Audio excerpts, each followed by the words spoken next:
Hola, hola.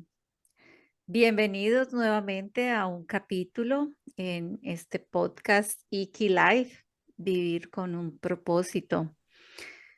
Mi nombre es Paola Echeverry, soy coach de vida y en este podcast lo que pretendo es traer historias de personas del común, personas como tú, personas como yo que han atravesado por situaciones difíciles, otras muy lindas, pero que a la final siempre tienen un diferente resultado, un cambio de vida. Y simplemente quiero traer un ejemplo para muchas de las personas que nos escuchan, y demostrar que sí se pueden lograr los sueños, que siempre hay una manera diferente de hacer las cosas. Y para ello, el día de hoy, siempre digo que traigo un invitado muy especial, pero pues todos son muy especiales para mí. Y hoy traigo a Juan Carlos Echeverry, quien es mi hermano, a quien admiro mucho porque él tiene un proyecto de vida muy hermoso que ha venido trabajando durante muchísimos años. Y bueno, antes de empezar a comentarles de qué se trata, te saludo, Juan Carlos, ¿cómo estás? Hola Pau, muchas gracias a vos por la invitación. Bien, estoy bien. Un poquito cansado aquí. Vivo en Brasil, ¿no? Para los que no saben, pero ya son casi las 10 de la noche. Así Ok. que todo bien, gracias a Dios. Y muchas gracias a vos por la invitación. Bueno, sí, casi que no podemos coincidir en sentarnos, pero bueno, finalmente Juanca sacó el tiempito. Para empezar, quiero decirte que tenía muchísimas ganas de hacer esta entrevista con vos porque como te digo, tenés un proyecto que lo has venido ya alimentando y lo has ido transformando y obviamente mejorando a través de los años y a través de tu experiencia. Pero para ponerlos un poco en contexto, entiendan un poco de dónde viene esta idea tuya. Cuéntales acerca de lo que estudiaste para que ellos vean cómo se liga esto a la actividad presente. Bueno, me preguntas de qué estudié, fue publicidad, ya hace bastante tiempo, más de 20 años. Y es una carrera que me encantó siempre, pero que también siempre está ligada como a ese interés mercantil, ¿no? Entonces, desde siempre tuve esa dualidad de no querer prestarme como para ese juego comercial y siempre la vi como una posibilidad de todas formas de jugar con la creatividad, hasta que muy pronto de terminarla, cuando hice la práctica, me di cuenta por experiencia propia que el mundo de las oficinas no iba a ser para mí. Entonces allí rapidito que renuncié a la empresa donde estaba y comencé a hacer un viaje. Fui a Costa Rica, allí conocí el surfing y bueno, fue un deporte que me cambió la vida. Y ya para hablar como de lo que queremos hablar sobre el proyecto, es que a pesar de que siempre fue una persona que me sentía ecológicamente correcto en cuestión de la gestión de la basura, lo que todos creemos que es solamente tirarlo como al tacho, ¿no? De la basura y ahí ya está muy bien todo. A raíz de un viaje que hice al Chocó, fui a vivir a Vallasolano después de volver de Costa Rica y cuando llené ya mi pote de basura, pregunté que a dónde se colocaban, así en la inocencia de pensar que todos los lugares son iguales y que cuando pasaba el carro y me dijeron que no, que cuál carro, que allá tenía que quemarla o enterrarla. Entonces, sabiendo que ninguna de las dos opciones era como la correcta, como que quemé la mitad, enterré la mitad y casi llorando sabía que eso no podía continuar así. Y al mismo tiempo, donde yo vivía, solamente había una carretera que conectaba a dos pueblitos y esa carretera pasaba por el basurero de ahí. Y era una cosa horrible, increíblemente horrible en un paraíso natural como lo es Vallasolano. Y veía cómo crecía cada día ese basurero, una montaña gigante de basura. Entonces decía como, bueno, realmente enterrarlo y quemarlo no está bien, pero la opción tampoco es el basurero. Y entonces, ¿cómo O sea, funcionaba el sistema sanitario de ese pueblo? O sea, ¿qué hacía la alcaldía o los gobiernos por eso? lo que te digo, o sea, yo vivía en un corregimiento de Vallasolano. En Vallasolano sí había recolección de basura, pero la destinación era ese basurero. A Mm. donde yo vivía, la gente lo que hacía era eso, enterrarla o quemarla. Así que era horrible cualquiera de las opciones y no es muy diferente de lo que se hace en las ciudades, ¿no? Pasa el camión de la basura, desaparece de tu vista, pero en la mayoría, me atrevería a decir que más del 90% de los lugares, el destino final es un basurero. Entonces eso me llevó a cuestionarme bastante sobre lo que la sociedad está haciendo con las basuras y empezó un proceso bien interesante porque justo por esos días, después de yo haber quemado eso, yo en esa época tenía un hostel, ¿no? Entonces llegó un huésped y el huésped era permacultor, una de las primeras veces que escuchaba esa palabra. Y cuando yo le comenté de mi preocupación con esto de la basura, él me contó una idea que había nacido 2 años antes. Yo te estoy hablando del año 2007 que sucedió todo esto y en el año 2005, 2004, un alemán se había inventado una idea que se llama el ecoladrillo, que consiste en el relleno de las botellas de agua, las botellas plásticas, con todos los otros plásticos más flexibles, ¿no? Que caben allí. Y para mí fue como un despertar así impresionante, o sea, fue algo que revolucionó mi vida y lo único que me lamentaba era como de no haberme lo inventado yo, algo tan simple, sobre todo en estos lugares pues donde no hay gestión de las basuras, ¿no? La idea estaba desarrollándose, o sea, había sido muy acogida en varios lugares, sobre todo en Centroamérica y Suramérica. Ujú. Y ya la gente estaba empezando a implementar esa solución y a construir incluso con el ecoladrillo. Entonces yo fui como una más de las personas que acogió la idea y empezó a implementarla inicialmente en el hostel donde yo vivía y trabajaba. Y ese hostel, antes que continuemos, era más que todo para turistas que eran surfistas en su No, momento. realmente era un lugar que tenía olas, pero el surfing en Colombia y sobre todo en esa época sí llegaban surfistas en busca de olitas, pero era para todas las personas realmente que quisieran conocer ese lugar porque es un lugar maravilloso, ¿no? Hay visita de ballenas, hay una Sí. biodiversidad increíble, sobre todo en los meses de septiembre a diciembre, donde hay visita pues de muchos animales que son viajeros y por esa época lo visitan. Así que nada, desde mucho colombiano hasta europeos, israelitas, fue una época de mi vida bastante linda, en lo que conocí mucha gente a través de ese proyecto del hostel también. Ok. Y volviendo al ecoladrillo, para ponerlo un poco más claro para las personas, entonces es coger las botellas plásticas que las personas botamos normalmente, sobre todo las botellas con agua que son las que más se utilizan, o los frascos de aceite, bueno, cualquier tipo de frasco que se rellenan, como dices, con los plásticos más flexibles como los paquetes de papas fritas, de dulces, de galletas, etcétera, etcétera, o bolsas, incluso las que usamos para el supermercado, para cargar cosas. Entonces es meter todos estos plásticos flexibles dentro de un plástico más duro. Exactamente, sí. Ujú. Realmente hoy en día ya cambió mi percepción porque con el tiempo, como te digo, he ido como conociendo más a fondo sobre todo esto de los materiales y todo. Entonces, en esa época sí se promovía como que todas las bolsas plásticas, todos estos, las etiquetas, embalajes, van adentro y es increíble la cantidad de todos esos materiales que caben en una sola botellita. Eso es una de las cosas que más me impresionó. Y como la vas presionando con un palo, para que no queden así espacios libres, le caben una cantidad impresionante y a lo último te queda una botella compacta que resulta hasta pesada y súper dura, ¿no? ¿Cuántos en promedio pueden caber? No he llegado a contar, pero como para decirte, vos puedes limpiar un área equivalente así al tamaño de una casa, en el piso estoy diciendo, ¿no? Ujú.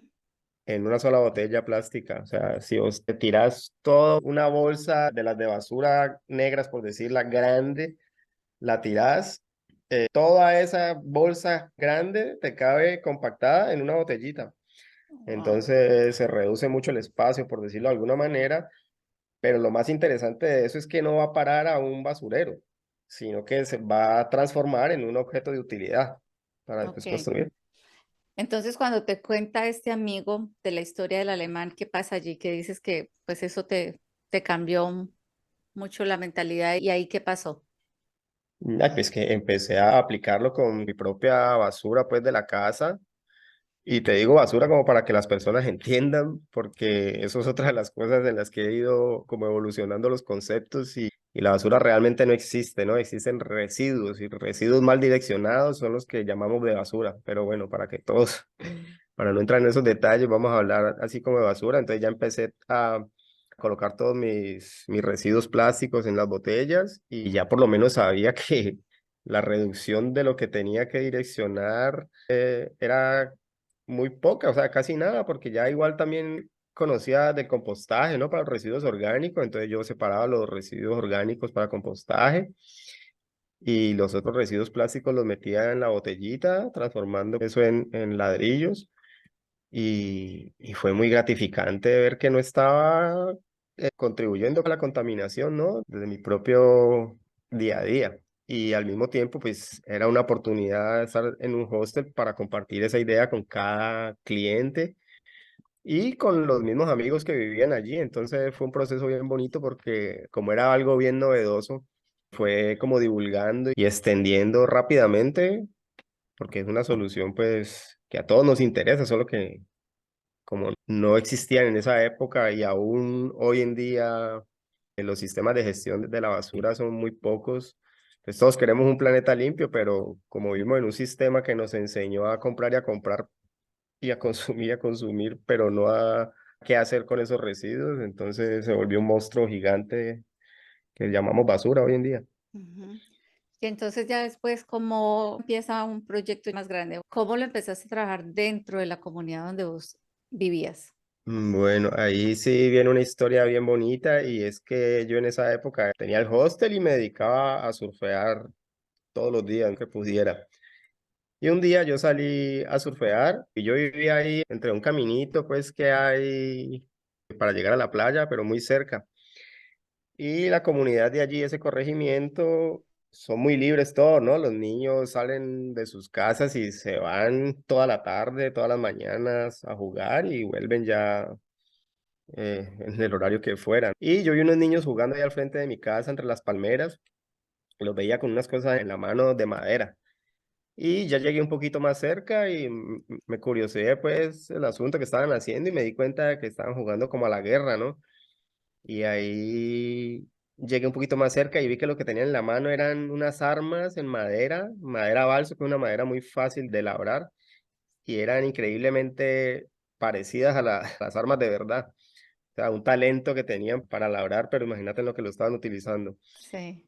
Y ya entonces llegué más cerca, me di cuenta que estaban jugando a la guerra, pero pues le pregunté a uno como para indagar mejor qué estaban haciendo. Y bueno, me dijo lo obvio, ¿no? Que estaban jugando a la guerra, pero pues en medio del juego yo lo estaba como interrumpiendo. Entonces, a mí me causó como esa sensación de intranquilidad, de saber que eso no estaba bien y le seguí preguntando que entonces quién era él. Y Sí. él me dijo que era el ejército. Entonces ahí fue que yo, uy, esto está, está muy, muy raro, muy incómodo. Entonces le dije, ¿y los otros quiénes son? Y así me miró como ya un poquito más enojado. Me dijo, pues la guerrilla, pues. Y entonces a mí esa respuesta con esos ojos grandotes, así como que me estaban diciendo lo obvio, ¿no? Me causó una risa, pero una risa de preocupación. Y sin tener mucho tiempo para pensar, yo les dije, chicos, chicos, vamos a surfear. Y ni siquiera, porque yo solamente tenía una tabla de surfing y prestándoselas corría el riesgo de que se me quebrara y si se me quebraba ya no servía para nadie, ¿no? Y yo iba a pasar Sí. mucho tiempo sin poder surfear porque allá es muy difícil tener las condiciones para repararla. Ajá. El hecho es que todos los niños pararon de jugar, me miraron como incrédulos, porque igual para ellos surfear era un sueño, a pesar de que tenían las olas ahí, el que alguien les prestara una tabla era como algo imposible, ¿no? Entonces como que pararon, me miraron, soltaron sus armas, se fueron conmigo. Y yo sentí en ese momento así como el universo abriéndose y diciéndome, estás haciendo lo que tenés que hacer. Ay, qué Y me fui bonito. con ellos Ahí me pasé toda la mañana empujándolos, o sea, enseñándoles a surfear, enseñándoles, como por decir algo, porque lo tenían como en el ADN, o sea, cada uno se iba parando de una manera tan fácil que yo decía, pucha, o sea, si yo hubiera aprendido con la facilidad que ellos aprenden, el hecho es que me la pasé esa mañana haciendo eso, me perdí la sesión de olas, pero cuando volví a la casa sentí así una energía en mi cuerpo que pocas veces en mi vida la he vuelto a sentir. Era como una sensación muy extraña, como de felicidad. Estar haciendo Entonces, algo por los demás. exactamente, y aparte alejándolo, o sea, paradójicamente le estaba ganando una batalla a la guerra, ¿no? Wow. Ahora recordemos que estoy hablando del Chocón, ¿eh? En una época de armado y con unos niños que próximamente iban a ser adolescentes y que en pocos años iban a estar en ese mismo cuento, ya no de mentiras, sino de verdad. Ellos simplemente en esa época estaban haciendo la triste representación de la realidad de lo que veían. Entonces, me sentí muy bien, pues, sabiendo que los había llevado, que lo tenían ahí en el propio patio de sus casas, pero que no lo podían hacer por la falta de recursos, pues, de tener una tabla. Y fue muy linda esa sensación. Entonces dije, esto no puede parar, ¿no? Y allí ya el otro día no tenía a esos 10 niños y no a como a 20. Mm, Y me fui con esos 20. Entonces dije, bueno, esto tiene que seguir. Y dije, bueno, yo solito no puedo, con una tabla esto no puede seguir así. sí. Y me fui entonces a consultar en Google, ¿no? Que es donde todo el mundo lo hace, pero les estoy hablando del año 2007 en un pueblito donde había solo un computador en todo el pueblo, tenías que hacer una fila solo para conectarte de 10 minutos. Y me metí, yo también no sabía mucho de internet, el hecho es que coloqué en Google como, no sé, surf en Colombia. Y ahí fue otra de esas sincronicidades de la vida en que aparecía un mensaje, uno de los primeros posts era como la visita del surfista puertorriqueño a Colombia dentro de su tour por Latinoamérica. ¿Cómo se llama? Se llama Cheo Deines. El hecho es que dejaba el email y yo le escribí contándole algo así rapidito como, uy, mira, conocí unos niños de escasos recursos que no tienen tabla, pero están interesados en surfear. Yo tampoco tengo pues muchos recursos, pero te puedo ofrecer alojamiento y comida si venís a hacer una jornada de enseñanza. Y me respondió como que le interesaba y que le contara un poco más. Y allí, bueno, le conté un poco más de esta historia. Y me respondió que sí, que iban 3 meses después. Él tenía programada la visita para noviembre, estábamos como en agosto. Así que bueno, se empezaba a manifestar esa sincronicidad del universo rápidamente.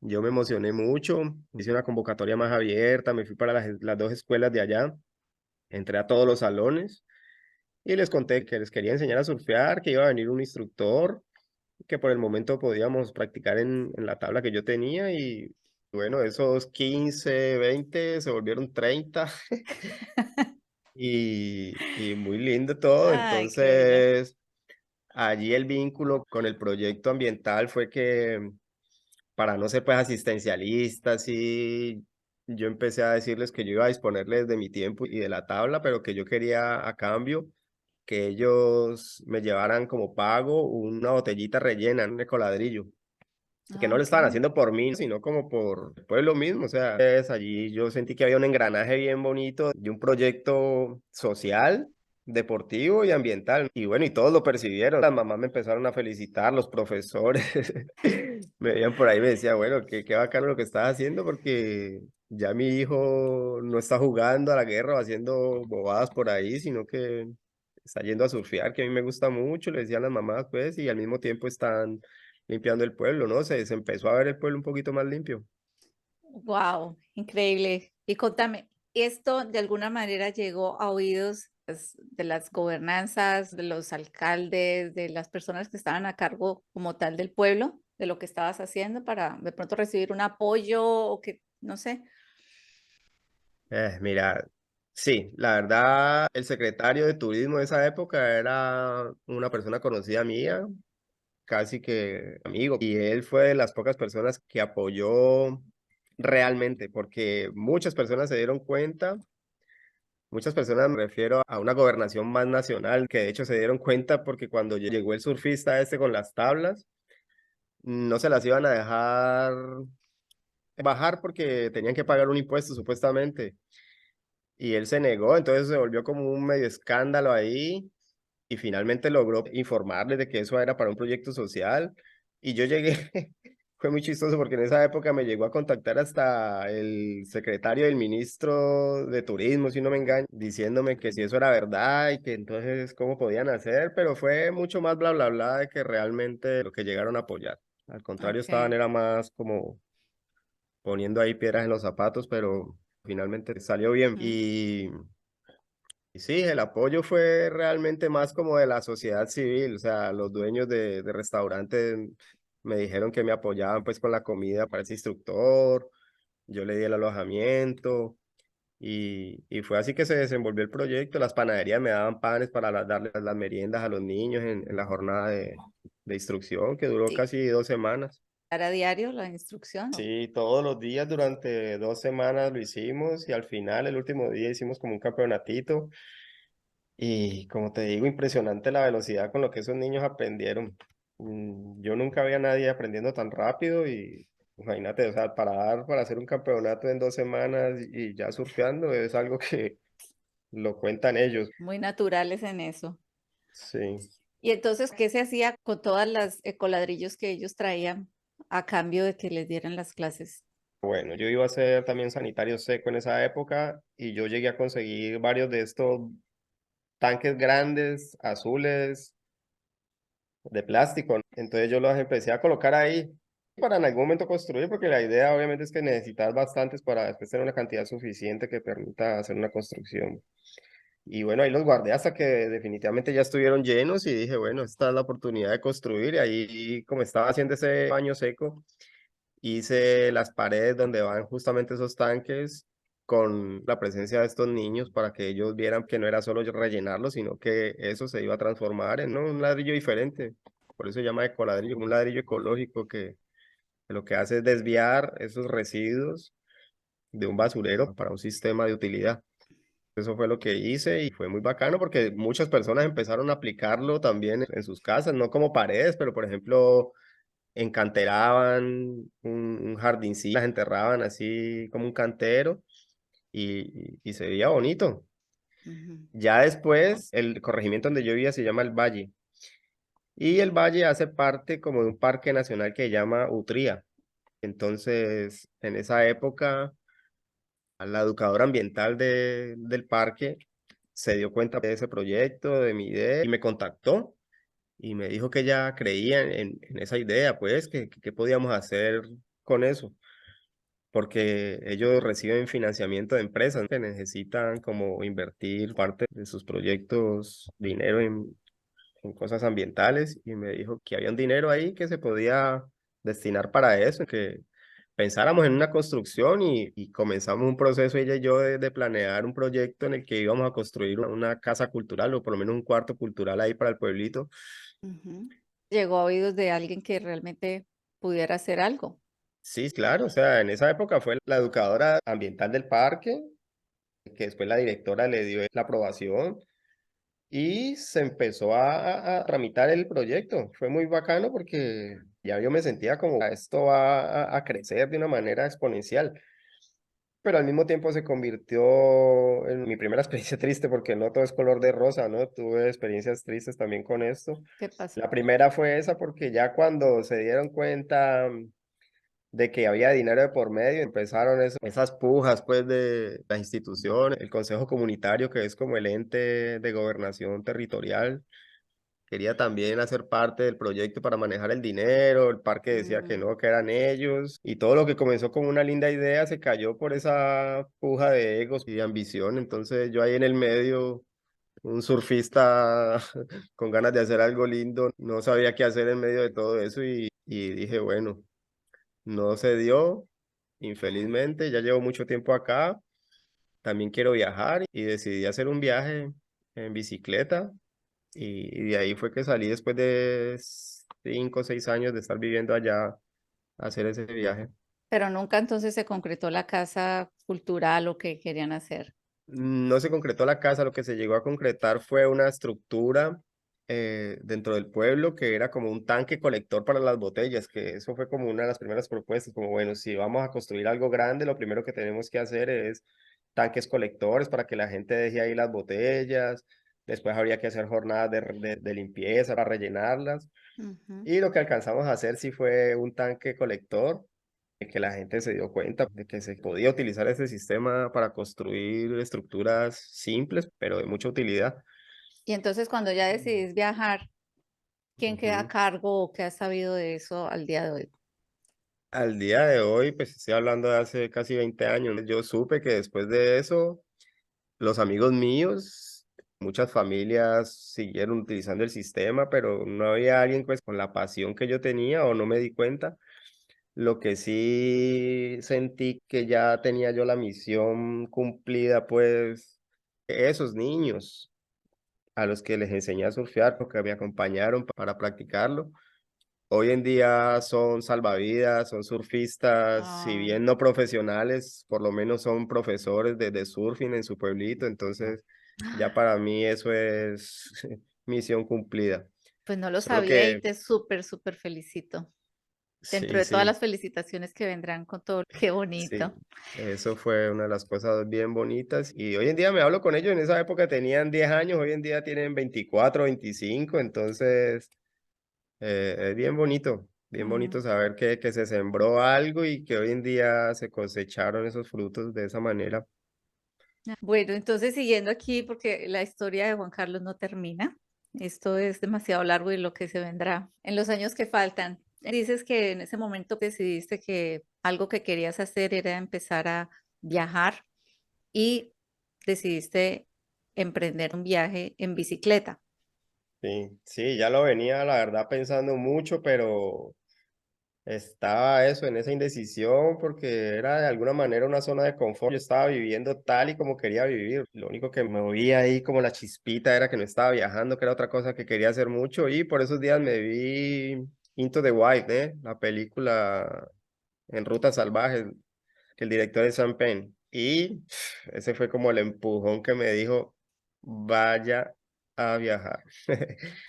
Así que es una bobada lo que voy a decir, pero yo estaba en esa disyuntiva bien grande.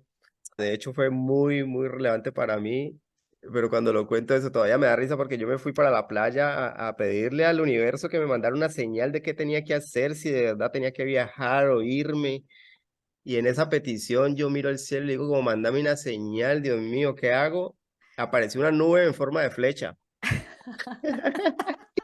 pero era así muy, muy, muy, o sea, una Muy flecha, dibujada. flecha, sí, muy dibujada. Yo dije, ya no tiene otra, otra respuesta más clara y ahí fue que dije, bueno, me voy. Y justo era para el sur que señalaba la flecha, porque yo antes de emprender el viaje me fui unos meses a Ecuador. Y bueno, ahí fue la decisión. Así que salí del Chocó con el dolor de eso, de dejar un lugar que también consideré mi casa, una familia hermosa, toda la comunidad de allá. Pero bueno, ya era momento de eso, de hacer otros planes que el destino me tenía preparado.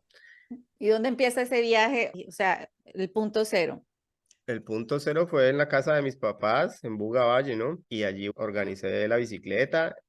Había pasado unos 6 meses antes en Ecuador. Allí conocí a una amiga argentina que también le dije que quería viajar de bicicleta y me dijo que se apuntaba, así que nos fuimos, arrancamos en un mes de septiembre del 2012, me acuerdo. ¿Y cuál era el Y destino? el destino inicialmente que yo quería era llegar al Cabo de la Vela en La Guajira. Wow. Era como mi objetivo principal. Ya decía yo en esa época, nunca había viajado, no sé, más de 30 kilómetros de bicicleta. Dije, llegar al Cabo de la Vela va a ser el viaje más impresionante de mi vida. Y cuando llegué al Cabo de la Vela, al cabo, valga la redundancia, de como, no sé, 2 meses, 3 meses. Y eso que parando un montón de tiempo en un montón de lugares, fue como, no, esto apenas está comenzando, o sea, es muy fácil, es muy delicioso viajar de bicicleta. Y ahí ya entré a Venezuela y ahí comenzó otra historia. Ya yo quería tener como un objetivo de viaje más claro, con más propósito y bueno, con toda esa idea que ya venía yo de Coladrillo, empecé a crearme formas de divulgar esa idea y fueron unas cartillitas. Después quería hacer algo así también un poquito más elaborado, entonces me conecté con otra idea ecológica muy bacana que era la bicilicuadora. Entonces me construí una bicilicuadora ¿Cómo era eso? y es una licuadora que funciona con pedal. Entonces, pues, la adaptas a la bicicleta y eso por la rotación de la rueda la conectas. Un sistema bien simple y es con eso se llama energía cinética, energía de Ujú. movimiento. Una forma de energía la que no necesitas es la energía eléctrica. ¿Y cuál era el objetivo Y, allí? ¿Vender jugos o simplemente para ustedes abastecerse? para mí era una forma como de hacer algo entretenido y sí, obviamente la aprovechamos para vender jugos, ¿Y la idea era que solo que ustedes eran los que pedaleaban o las personas también pedalearan, sí, los que exactamente, pues ya compraban? era como un sistema entretenido, entonces uno le decía a la gente que si quería pedalearla, la pedaleaba hasta mejor para uno, pues para no estar ahí cansando de todo el tiempo. Y la verdad, a donde llegaba a hacer jugos, como que pedaleaba el primero para llamar la atención y sí me tomaron muchas fotos y me hicieron muchos videos, pero me compraban poquitos jugos. Pero llegué a una posadita en el Caribe colombiano donde no tenía energía eléctrica, entonces ahí sí fue todo un éxito. Ahí pasé como unos 2 fines de semana vendiendo jugos a 5.000 pesos, me acuerdo, cuando un jugo en esa época que no costaba más de 1.000 pesos, pero allá en medio de la nada era una posadita pues de élite, funcionó muy bien. El hecho es que siempre me quedó la idea de tengo que seguir, y yo viajaba con mi ecoladrillito, ¿no? Mi palito y mi botella y todos mis residuos los colocaba ahí, entonces la gente me preguntaba qué era eso y a todo el que me veía le venía explicando. Y cuando viajas de bicicleta, tenés mucho tiempo para pensar, ¿no? O sea, son 8 horas diarias ahí montado, pedaleando. Y lo bueno de eso, de viajar en bicicleta, es que si te cansas, parás y no pasa nada. Pero el promedio más o menos son 60 kilómetros por día, que en esa época, a mí me acuerdo que los distribuíamos 30 o 25 kilómetros en la mañana y otros 25 o 30 en la tarde, así que ahí va uno. Solo que en 10 días ya hace 600 kilómetros, entonces ya estás más lejos. Wow. ¿Y El cómo hecho es haces que para explicarme un poquito más? Porque esto a mí me parece una aventura muy linda para contar, porque sé que te encontrabas con muchísimas personas también viajeras en bicicleta e incluso en los lugares donde te hospedabas era mucha gente que ya estaba acostumbrada a recibir personas que iban en el camino viajando de esta forma y que era un estilo de vida. Y la verdad te estoy hablando de una época en la que no era tan común como lo es hoy en día, ¿eh? Y era muy bonito porque viajar de bicicleta como que te brinda cierta confianza para las personas de que estás simplemente haciendo algo que te gusta. Y era muy fácil que se abrían las puertas. Aparte uno viajaba con la carpita, con la hamaca y lo único que uno pedía era un espacio para armar la carpa o la hamaca y muy fácil se abrían las puertas. Como te estoy hablando en una época también donde el conflicto estaba ahí, en la costa no era tan fácil, pero siempre encontrabas donde te reciban y siempre de una manera muy amable. ¿Y nunca te tocó vivir una historia de esas así, de encontrarte con, no sé, alguien que quisiera robarte o hacerte daño? No, gracias a Dios no.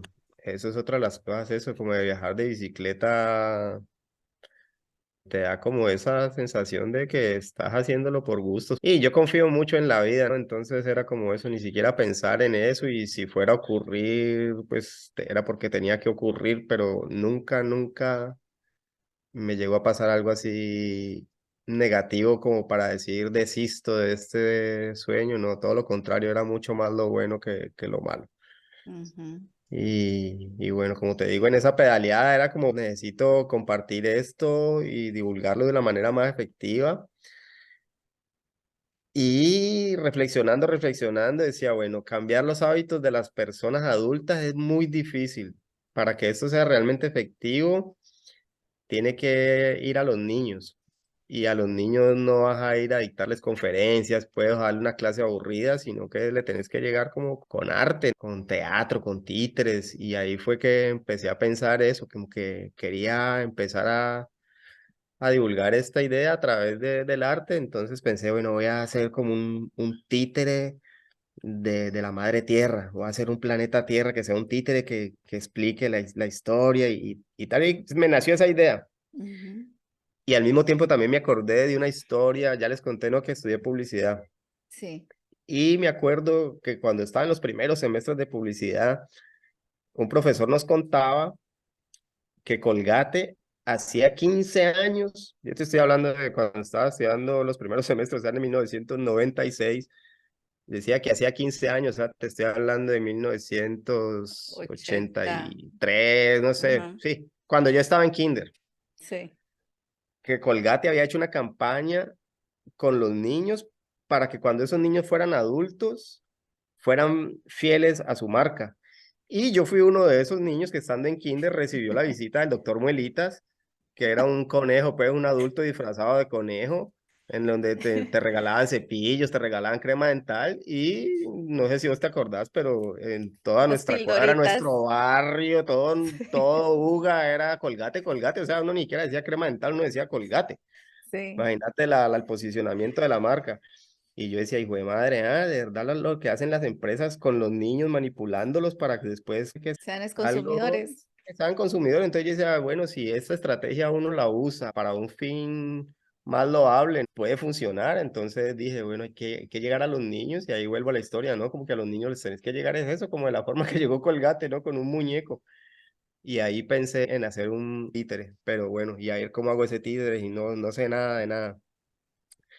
Y ya cruzando a Venezuela, una de las primeras ciudades a las que llegué, Bueno, pero llegué a bueno, un, llegaste al Cabo de la Vela donde querías llegar antes de pasar a Venezuela. sí, llegué al Cabo de la Vela, queda ahí cerquitita de frontera con la Guajira venezolana. ¿Y cuánto tardaste en ese viaje desde que saliste Mm, hasta allá? no me acuerdo bien, pero si vos pedaleás, como te digo, todos los días, 60 kilómetros, que es bien posible, y digamos que parando, ponerle día de por medio, igual en 10 15 días llegas.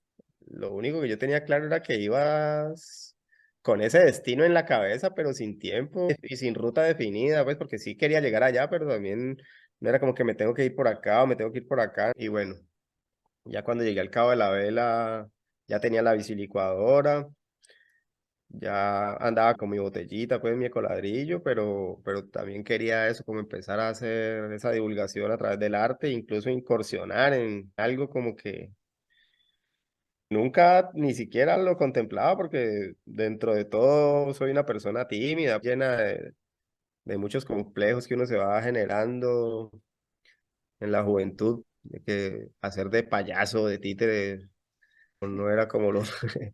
Pero ya en esa época me estaba liberando de todas esas bobadas y lo contemplé. Y la historia interesante de eso es que cuando llegué a esa ciudad en Venezuela, a un couchsurfing, fue a la casa de un titiritero, titiritero de hacía 40 años, a un señor súper profesional que fabricaba títeres de todo tipo desde no sé qué edad. Entonces le conté mi idea y me dijo, ah, sí, claro, lo hacemos rapidito. Necesitabas un globo, papel y lo más caro eran como unos resortes ahí para que pudiera abrir los ojos y la boca. Y fabriqué mi primera madre tierra ahí de títere en, no sé, 1 o 2 semanas. Y quedó buenísimo, o sea, un títere que abría los ojos y la boca, yo ni me las creía de que yo había hecho eso también. Y por esa época conocí a la que hoy es mi compañera. También viajaba de bicicleta, Argentina, música, con muchas ideas de trabajo artístico. Me ayudaron a pintar la madre tierra, ella y una amiga, las dos artistas. Y como también viajan de bicicleta, pues unimos los viajes, ¿no? Entonces dijimos, bueno, vamos a seguir viajando y por esos días encontramos que los pasajes a Cuba desde Venezuela eran súper baratos. Compramos pasaje a Cuba, buenísimo, sale dentro de 4 meses. En esos 4 meses nos dedicamos a preparar el viaje, el proyecto, de presentar la obra por las escuelas en Cuba. Y cuando estábamos en el aeropuerto haciendo la fila para el avión, nos dijeron que no podíamos viajar porque no teníamos un tiquete de regreso a nuestros países de origen, lo que Ajá. nunca nadie nos dijo a la hora de comprarlo, ¿no? Así que fue como, bueno, el siguiente, y nosotros, no, pero ¿cómo así que no vamos a poder viajar? No, el siguiente, así una negligencia total, y nos quedamos ahí, bueno, viendo un chispero, sin saber qué hacer, y bueno, las únicas fronteras eran o Colombia, que era devolverse nuevamente, de hecho, Laura, pues mi compañera no podía volver a Colombia, Ujú. y el único otro destino era Brasil. Entonces fue como el destino mismo poniéndonos nuevamente a prueba y fue como que, bueno, no pueden viajar a Cuba y se tienen que ir ya porque ya se les acabó el tiempo. Eso también una decisión de ¿Pero él. viajaron a Brasil en bicicleta también? No, porque como teníamos 3 días y estábamos en Caracas y Caracas queda lejísimo de la frontera, eso fue de los Bueno, también estaba pocos. pensándolo porque si iban a viajar a Cuba, vendieron, me imagino, las bicicletas entonces. No, las bicicletas viajaban en el avión. Ah, ok, ok. Y bueno, ahí como ya no alcanzamos a llegar en esos 3 días, lo que hicimos fue bus. En esa época te estoy hablando de que Venezuela estaba medio ya desordenado, ¿no? Justo en ese año se murió Chávez, bueno, en fin. El bus que supuestamente salía hoy no salió sino como a los 2 días, entonces durmiendo 2 días ahí en la terminal, esperando que nos dijeran si sí, si no, hasta que bueno, por fin salió y llegamos a la frontera Brasil-Venezuela, se llama Santa Elena de Guairén. Nos fuimos, obviamente en bus nosotros, las bicicletas iban por encomienda, así que nos tocó esperarlas. Y llegaron y cruzamos a Brasil y fue ya algo nuevo que no teníamos ni siquiera pensado. Entonces, mensajes en esa época al Facebook, ¿quiénes de los amigos que conocemos ha estado en Brasil y esta zona? Y cuéntenos algo. Y ahí empezaron a llegar mensajes, nos dieron una ruta y empezamos a viajar con el títere, con la idea de la obra, pero hablando español y sin saber nada de portugués. Entonces fue como, se nos cayó todo el asunto, pero momentáneamente, porque gracias a Dios y todo, yo lo asocio pues con la sincronicidad del universo. En la primera capital de Brasil, que se llama Boa Vista, en esa zona, conocimos una pareja de colombianos que había viajado por todo el mundo con teatro, por todo el mundo. O sea, la gente que yo he conocido que más ha viajado eran ellos y Y era llegar justamente ahí con donde están teatro. ustedes. Nosotros y donde estaban ellos, ¿no? Sí, y fue como, no, mira lo que nos pasó, íbamos para Cuba y ya no sabemos entonces ni qué hacer con esta obra en español. Y nos miraban como, "Sí, ¿ustedes quién les dijo que para hacer una obra se necesita hablar? Claro. Háganla sin hablar, el lenguaje de la señas es el lenguaje universal". Y fue como, ¿verdad? Tienen razón, ¿no? Así que seguimos viajando y en la próxima parada, que fue una escuelita, a donde nosotros pedíamos que nos dejaran armar la carpa, que era más fácil. La directora resultó ser así una bacana y en nuestro cero portugués igual nos comunicábamos, pero le contamos que teníamos la idea de una obra y nos dijo, uy, háganla aquí en la escuela. Y bueno, eso fue un viernes, me acuerdo mucho. Y nosotros no teníamos nada preparado muy claro así, y nos tocó replantearla y la hicimos muda. Entonces, como que bueno, ¿cómo se dice basura en portugués? Lixo. Bueno, lixo, lixo. Era lo único que podíamos decir en portugués y así fue que me convertí en el monstruo del lixo. Fue como una obra que inventamos en 3 días, hicimos los títeres así en cartón, pero estas mujeres eran artistas plásticas, así que quedaron buenísimos. Y ya me acuerdo mucho que esa primera presentación mía actuando fue también otra de esas adrenalinas que sentí como, wow, me estoy descubriendo algo que no me conocía. Y me encantó esa sensación, aparte de que a lo último los niños que te aplauden y que se ríen y que se emocionan con la obra es como el mejor regalo que uno puede recibir, pues, o la mejor respuesta de que están haciendo las cosas bien. Y así comenzó el asunto. Un profesor de los que estaba ahí dijo que él era el director de una escuelita rural, que si podíamos presentarla allá. Así que nos fuimos para la escuelita rural donde niños que nunca en la vida habían visto un teatro les pudimos llevar esa oportunidad. Entonces ahí también fue hermoso ver cómo después de la obra salieron todos y ni siquiera decirles que lo hicieran, a rellenar las botellas con toda la basura que encontraban en el piso. Y ahí Bonitos, empezó esa educando por otra, todo lado. sí, ya de ahí en adelante fue como que bueno, vamos de escuela en escuela ofreciendo la obra a cambio de hospedaje y fue algo maravilloso. O sea, escuelitas rurales, estoy hablando de la Amazonía brasilera, ¿no? Esos estados Ujú. se llaman Roraima, Amazonas y Pará. Pero mira lo Fue bonito muy. que decís, porque en ningún momento he escuchado que estés buscando una retribución económica, o sea, simplemente lo hacías por el gusto de enseñar, porque sabías el impacto que iba a tener, obviamente en la educación y en el medio ambiente, y simplemente con el sistema de trueque por dormida o por comida, estabas dando un beneficio mucho mayor. Exactamente, sí, la verdad, no voy a decir que nunca, pero ya después, cuando yo viajé de bicicleta, yo tenía muy claro de que una de las cosas de las que me quería liberar era eso de estar dependiendo pues de la plata para vivir y viajando de bicicleta, yo sabía que con una libra de lenteja, una libra de arroz vivía una semana, entonces era muy económico el viaje.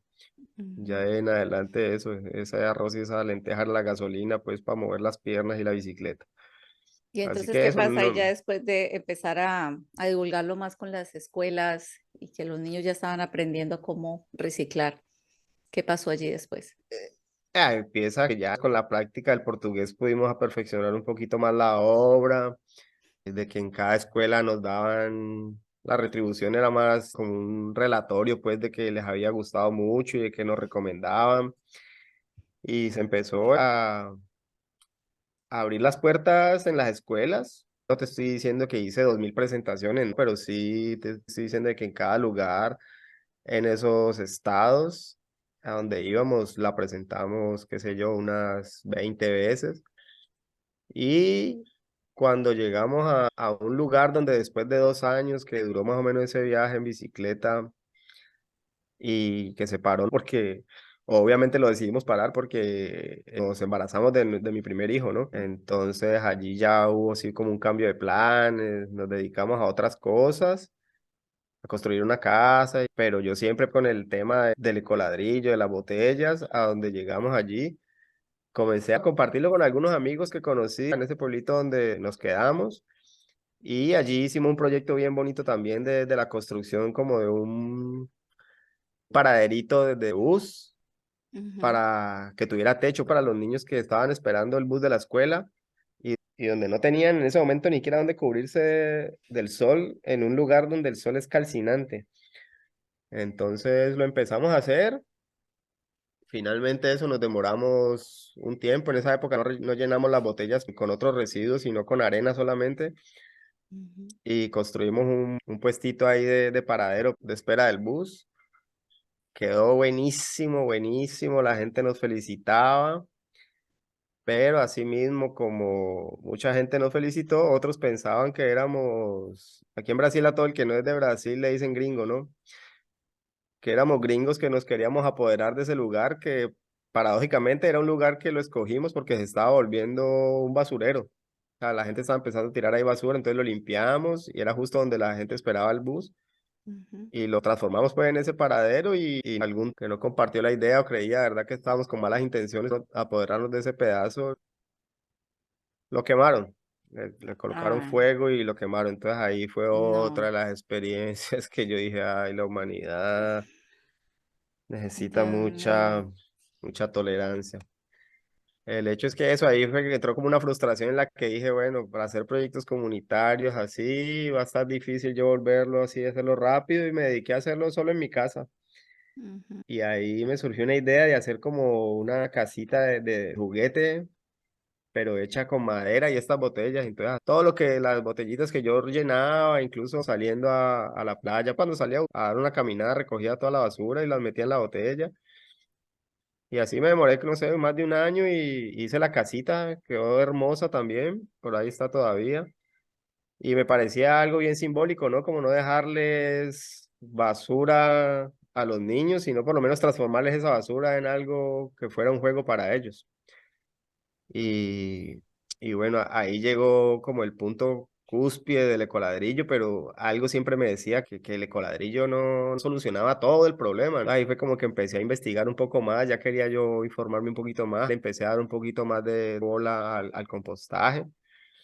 Y ahí me di cuenta de eso, de que realmente el compostaje es una de las mejores soluciones para el problema de la basura, porque estadísticamente más del 50% de los residuos que generamos es orgánico. Entonces, desviando los orgánicos y la mejor forma es el compostaje, ya solucionar la mitad del problema, por decirlo así. Pues también me di cuenta de que, por ejemplo, las bolsas plásticas que yo le metía a la botella, esas son reciclables, o sea, las puedes llevar y incluso te las compran. Yo eso no lo sabía. Cuando me di cuenta fue como, ah, bueno, pero si uno las está mandando para el ecoladrillo, estás como quitando la posibilidad de que eso sea reciclado. Y entonces me di cuenta de eso, de los tres tipos de residuos que generamos en las casas, generalmente que son los orgánicos, que Ujú. la solución es el compostaje, eso es una tecnología social. Las tecnologías sociales son tecnologías apropiadas, autónomas, que se pueden aplicar, que se caracterizan por ser económicas, por no necesitar de mucha maquinaria. Me empezó a sonar esa idea de las tecnologías sociales, ¿no? Que de hecho el ecoladrillo es una tecnología social. Hice entonces un curso de esto de gestión de residuos que se llama Basura Cero. Y ahí fue donde me di cuenta de eso, de que la basura no existe. Lo que te dije al comienzo, la basura simplemente es el producto de cuando mezclas los residuos. Lo que existe cuando tenés un elemento de descarte, tenés un residuo. Cuando los metes todos en un mismo pote para que se lo lleve el camión, eso es basura. Porque mezclas un residuo orgánico con un residuo reciclable, ya tiraste, le quitaste la reciclabilidad al reciclable y le quitaste la compostabilidad al compostable. Entonces ahí generaste basura. Si lo separas, la palabra clave es separar. Separas el orgánico y lo direccionas a compostaje, una tecnología social. Listo, compostaste. De hecho, está generando vida, está generando suelo para la tierra. Hoy en día se habla de que la economía circular ni siquiera es suficiente, ya necesitamos regenerar, o sea, ya el desequilibrio es mayor de lo que la tierra puede regenerar, o sea, que necesitamos regenerar, o sea, que el compostaje es algo, ni siquiera una Necesario. sugerencia, es una necesidad. Y hoy en día, infelizmente, esto todavía es algo como que la gente no le para bolas, entonces yo eso hablo con mucha pasión porque me siento como uno de esos elegidos para una misión súper desagradecida que es hablar de salga un poquito de su zona de confort y no meta todo a un balde de basura, sino que sepárelos. Entonces es muy desagradecido porque la gente es muy difícil de que salga de la zona de confort. Pero gracias a Dios obviamente existen personas que te escuchan, entonces ahí ya que de 1000 uno empieza a practicarlo, ya siente uno que hace el trabajo. Y en esa estoy, en difundir esos tres sistemas, porque entonces ya dije que el ecoladrillo, la idea es que solamente sea rellenado con embalajes no reciclables. Entonces, por ejemplo, esos embalajes, esos empaques que son metalizados de papitas, de frituras, esos no son reciclables porque tienen muchos materiales. Entonces, eso sí no te lo reciben. Eso es lo único que supuestamente tiene que ir para un basurero. Si eso lo metemos en una botellita, ya los desvías de ese basurero. Ujú. Los orgánicos los mandas al compostaje y compostaje lo haces si tenés una casa con un patio y le dispones 1 metro cuadrado a la compostera, ya podés gestionar todos tus residuos orgánicos y aparte de eso, como te digo, crear suelo, o sea, crear compost para después ponerle a tus plantas si querés. Y el tercero, que sería los residuos reciclables, no estamos hablando de plástico, del papel, de los metales, el aluminio, el vidrio, los puedes direccionar a los lugares de reciclaje. Así que esa es mi misión hoy en día, divulgar esos tres sistemas de gestión de residuos a través de tecnologías sociales en las que no necesitas ni plata ni maquinaria, sino que autónomamente puedes gestionar los residuos de una manera ambientalmente correcta.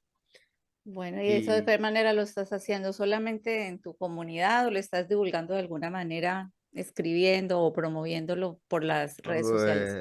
Mira, esto como te digo, yo vengo hace un tiempito como conociendo estos sistemas y fue como una eureka, ¿no? Como encontré estas tres soluciones para divulgar. O sea, no es que yo ni siquiera me las haya inventado, sino como que, bueno, si existen tres tipos de residuos, que son los orgánicos, los compostables y los reciclables, y existen esos tres sistemas o tres soluciones, pues hay que divulgarlo, ¿no? Ujú, Entonces, estoy eso como sacando del horno, incluso un proyecto que la traducción sería Yo soy verde, pero en ujú, portugués es Eu sou verde. Y fue curioso porque entonces yo quería colocarle un nombre en el que se coloca el yo por delante, ¿no? Como la responsabilidad personal, el sentido de pertenencia. Y cómo esto lo relaciono con esas tres soluciones. Y por esos días me llegó, o sea, esos mensajes de WhatsApp que dicen cualquier cosa, entonces decía como que el cerebro humano tiene la capacidad de asociar diferentes números con letras. Por ejemplo, el 4 es la A, el 1 es la I y el ujú. 3 es la E, así Sí. sea como al revés. Sí, sí. Y entonces yo cambié la E del EU por el 3 y coloqué, entonces vi que dentro de la misma palabra decía, entonces si colocas el 3 en vez de la E, es la primera, la primera letra, ¿no? Entonces 3 el S lo coloqué como en mayúscula, entonces ya era la segunda letra, 3 Sí. soluciones, y en el verde está verde, entonces Ujú. residuos domésticos, la R y la D. Y fue Ok. como, ¡ting! Otra vez como el universo conspirando para que ese fuera el nombre que le coloqué al proyecto, como 3 soluciones para los residuos domésticos, y se llama Euso Vergine. Bueno, el universo Entonces, utilizando tus dones de publicista. sí, algo así.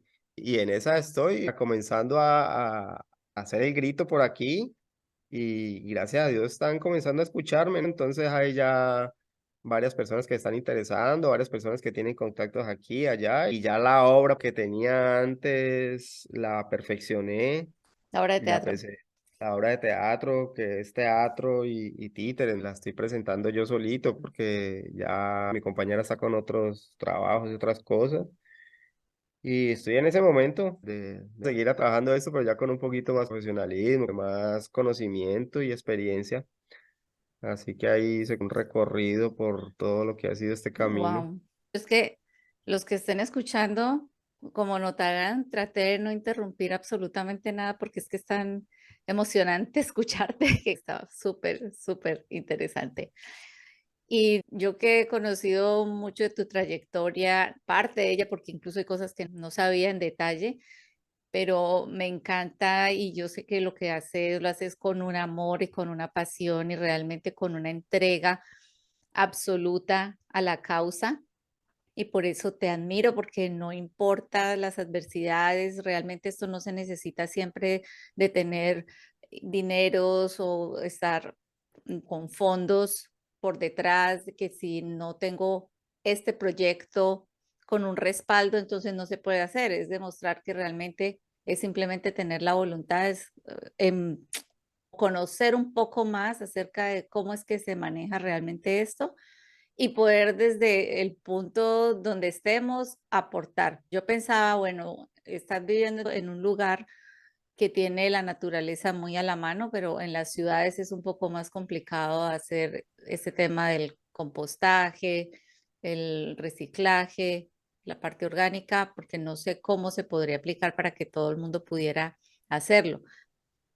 No sé, de pronto eso ya necesite algo más macro y ahí sí un proyecto de financiación más grande.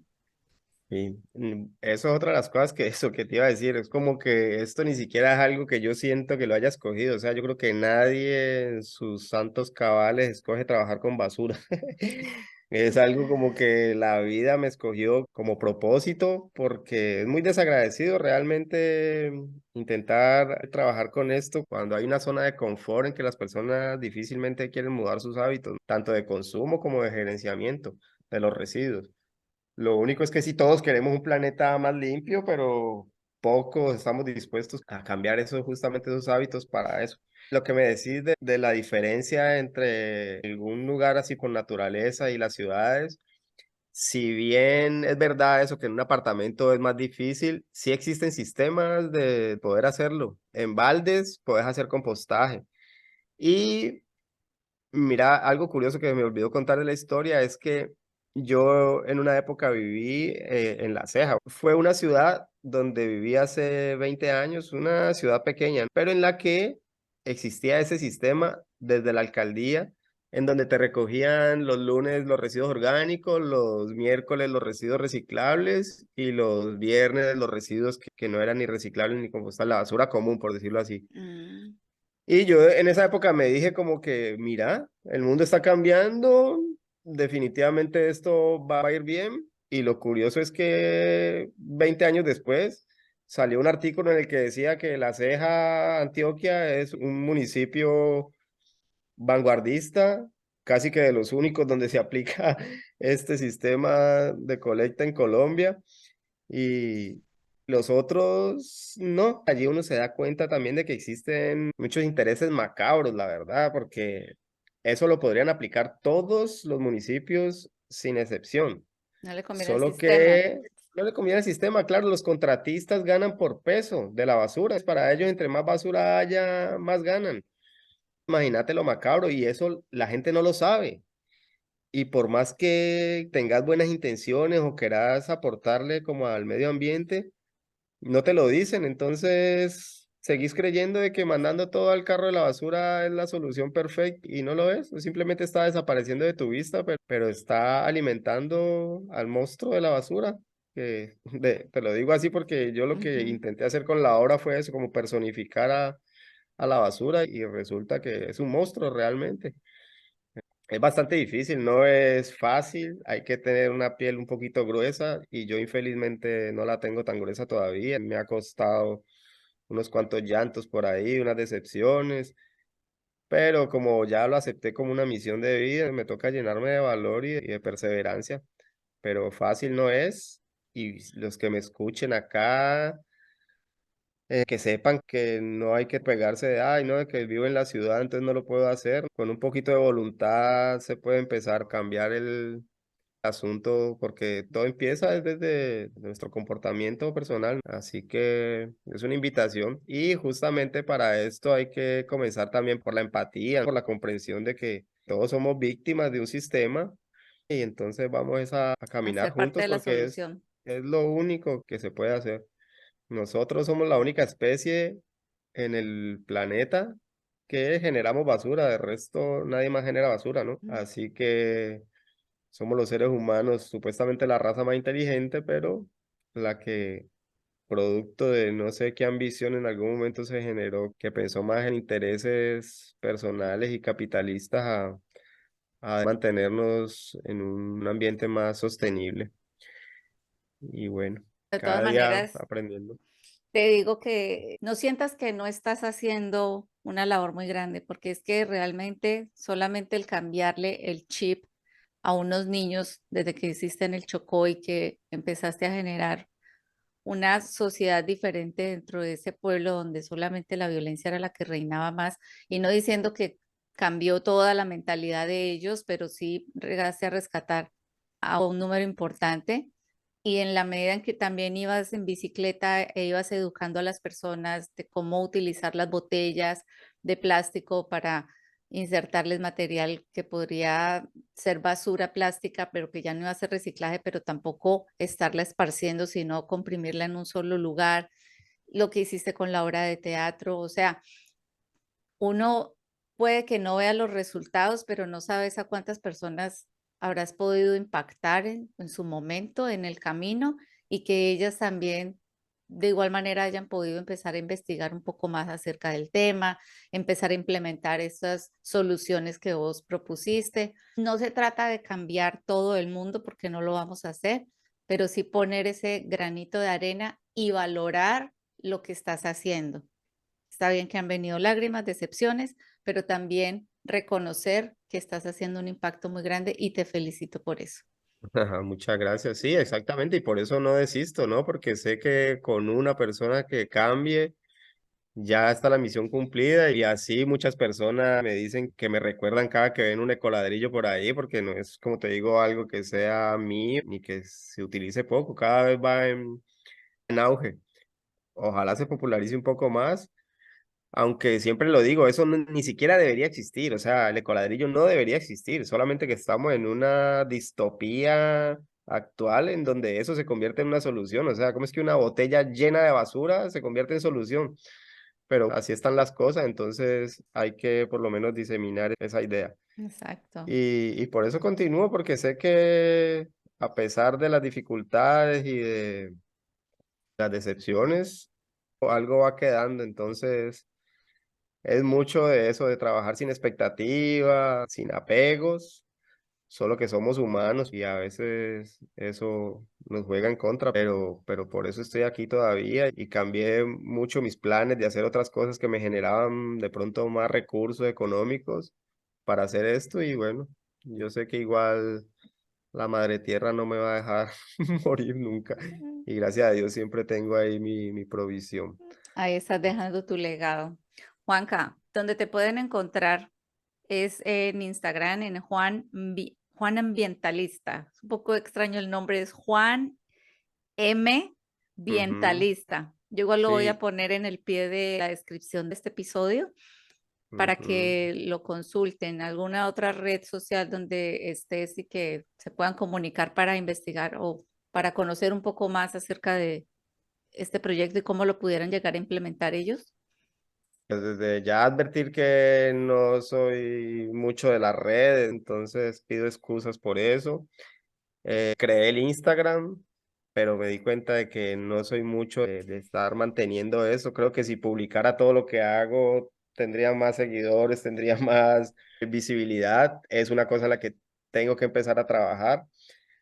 Y bueno, en ese camino estoy también, pero sí, sería ese el Instagram.